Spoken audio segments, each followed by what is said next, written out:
তো গাইস আসসালামু আলাইকুম। আজকে আপনাদেরকে দেখাবো একটা হিন্দু যুবক ভাই আমার ডক্টর জাকির নায়েককে কুরবানির বিষয় অনেক বড় একটা প্রশ্ন করলো যে মুসলমানরা কেন কুরবানি দেয়। এখন ডক্টর জাকির নায়েক কেমন সরলভাবে কেমন যুক্তির দ্বারা প্রশ্নের উত্তরটা দিল। তো আসুন ভিডিওটা দেখে আসি।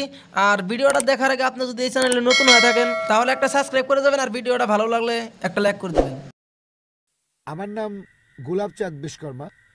আমার প্রশ্নটা হলো, বকরি ঈদ এটা কিছুদিন পরেই হবে এই বছরে, আর মুসলিমরা তারা বিশ্বাস করে যে এই বকরি ঈদে তারা কোরবানি দেয় ছাগল, মহিষ, গরু, বিভিন্ন পশু। আর ইসলাম ধর্ম অনুযায়ী ইনসানিয়াত আর মানবতা খুব গুরুত্বপূর্ণ। প্রত্যেক মানুষ দয়া দেখাবে বিভিন্ন পশু পাখির প্রতি, আর মানুষের প্রতি, সবার প্রতি তারা দয়া দেখাবে। মুসলিমরা যদি এটা বিশ্বাস করে তাহলে কেন তারা কোরবানি দেয় এই ছাগল, গরু বা মহিষ? বকরি ঈদে কেন এগুলো জবাই করে? মুসলিমরা যে কাজটা করে সেটা কি মানবতার পক্ষে আছে, মানে মানবতা বা ইনসানিয়াত? ভাই খুব সুন্দর প্রশ্ন করলেন যে আমরা বকরি ঈদে কেন গরু ছাগল কোরবানি দেই। বকরি ঈদ না হলে কি কোরবানি দিতে না, পারবো? যে কোনো পশুর কথা বলতে পারো। প্রশ্নটা হচ্ছে ঈদ না হলে কি কোরবানি দিতে পারবো? তারা কোরবানি দেয়, পশু হত্যা করে। আপনাকে আমি প্রশ্ন করছি বকরি ঈদ বাদে অন্য সময় কোরবানি দিলাম, এটার কি অনুমতি আছে? না না, এরকম তাহলে প্রশ্নটা এরকম কেন? তার এরকম বদলে করা ডাইরেক্ট যাবে না। প্রশ্ন করেন আমরা নন ভেজ খাই কেন। ঠিক, আপনার প্রশ্নটা বুঝতে পারছি আপনি না। তো জানতে চাচ্ছেন আমরা নন ভেজ খাবার খাই কেন, মাংস খাই কেন। আমার প্রশ্নটা হলো বকরি ঈদের সময় নিয়ে আর অন্যান্য সময়গুলো। আচ্ছা ঠিক আছে, দুটোর উত্তর দিচ্ছি। বকরি ঈদে যেটা হয়, আল্লাহ পবিত্র করে বলছেন সূরা হজ অধ্যায় নম্বর 22, আল্লাহ সুবহানাহু ওয়া তাআলার কাছে মাংস বা রক্ত পৌঁছায় না, আল্লাহর কাছে পৌঁছায় তোমাদের তাকওয়া। অন্য ধর্মে এরকম না। অন্যান্য ধর্মে উৎসর্গের সময় পশু বলি দিয়ে ফেলে রাখে একটা বেদিতে একজন দেবতার সামনে। সেটা খায় কে? ঈশ্বর খায়। যে ভাই প্রশ্ন উত্তরটা দেয় বড়িয়া লাগে একদম, মানে কি আর কমু, তারপর আর কোনো ভাষা নাই। ইসলাম ধর্মে যখন কোরবানি দেই আমরা কি করি?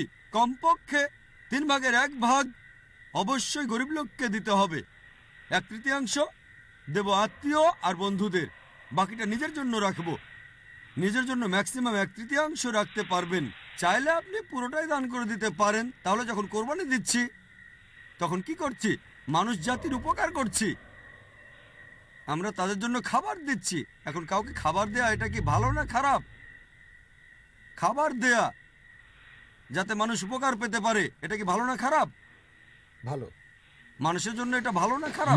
ভালো। তাহলে ইসলাম হচ্ছে মানবতার ধর্ম। আপনি প্রশ্ন করতে পারেন যে প্রাণীদের কেন হত্যা করা হচ্ছে? মানুষের জন্য ভালো, কিন্তু প্রাণীদের জন্য কি হচ্ছে? আর সত্যি বলতে একজন মুসলিম শুধুমাত্র ভেজ খাবার খেয়েও ভালোভাবে ধর্ম পালন করতে পারে। নন ভেজ খাওয়া ইসলামের জন্য বাধ্যতামূলক না। তবে আল্লাহ যেহেতু আমাদেরকে অনুমতি দিয়েছেন নন ভেজ খেতে, তাহলে আমরা সেটা খাবো না কেন? আল্লাহ পবিত্র কোরআনে বলেছেন সূরা মাইদা অধ্যায় নম্বর 5 আয়াত নম্বর 1, সেই চতুষ্পদ প্রাণীর মাংস খাও যেগুলো তোমাদের জন্য হালাল করা হয়েছে। আল্লাহ বলেছেন সূরা নাহল অধ্যায় 16 আয়াত নম্বর 5, তিনি চতুষ্পদ প্রাণী সৃষ্টি করেছেন যাতে করে তোমরা উপকার পেতে পারো এবং তাদের মাংস খেতে পারো। এই কথাটা আবারও আছে সূরা মুমিনুন অধ্যায় নম্বর 23 আয়াত নম্বর 21, যে গবাদি পশুর মধ্যে রয়েছে নিদর্শন, তাদের উদরের দুধ পান করো এবং তাদের মাংস তোমরা খাও। তাহলে যেহেতু আল্লাহ আমাদের অনুমতি দিয়েছেন, তাহলে ননভেজ খাবো না কেন? এবার লজিক্যাল কারণে আসি। এখনকার বিজ্ঞান বলছে যে নন ভেজ খাবারে, মাংস জাতীয় খাবারে প্রচুর ভিটামিন থাকে, আর এটাই একমাত্র খাবার যেখানে পরিপূর্ণ আমিষ আছে। আমাদের মানুষের শরীরে 23 রকমের অ্যামিনো অ্যাসিড আছে যেগুলোর প্রয়োজন হয়। এগুলোর মধ্যে 8টা অ্যামিনো অ্যাসিড শরীর তৈরি করতে পারে না, এগুলো পাই আমরা খাবার থেকে। এমন কোনো ভেজ খাবার নেই যেখানে এই 8টার সবগুলোই পাবেন। শুধুমাত্র মাংস জাতীয় বা নন ভেজ খাবারেই এই 8টা অ্যামিনো অ্যাসিডই পাবেন। এছাড়াও যদি আপনারা দাঁত পরীক্ষা করেন তৃণভোজী প্রাণীদের, গরু, ছাগল, ভেড়া, তাদের দাঁতগুলো সমান। তারা শুধু ভেজ খাবার খায়, মাংস খেতে পারে না। এরপর যদি দাঁত পরীক্ষা করে দেখেন মাংসাশী প্রাণীদের, বাঘ, সিংহ, চিতাবাঘ, তাদের মুখের দাঁতগুলো সূচালো যাতে মাংস খেতে পারে, এই জন্য তাদের দাঁতগুলো থাকে সূচালো। তারা শুধু মাংসই খায়, ভেজ খাবার তারা খেতে পারে না। যদি আয়নার সামনে দাঁড়িয়ে আপনার দাঁতগুলো দেখেন, আমাদের সূচালো দাঁত আছে, আবার সমান দাঁতও আছে। আমরা সব ধরনের খাবারই খেতে পারি। যদি আল্লাহ চাইতেন শুধু ভেজ খাবারই খাবো, তাহলে আমাদেরকে সুচালো জাত দিলেন কেন? তাহলে গরু ছাগলের মাংসের দাম বেড়ে যাবে। তাই ব্যক্তিগতভাবে আমার আপত্তি নেই। তো আপনারা তো ভিডিওটা দেখলেন, ভিডিওটা যদি ভালো লাগে তাহলে একটা লাইক করতে ভুলবেন না, আর সঙ্গে চ্যানেলটা সাবস্ক্রাইব করে আমাদের পাশে থাকবেন। আসসালামু আলাইকুম।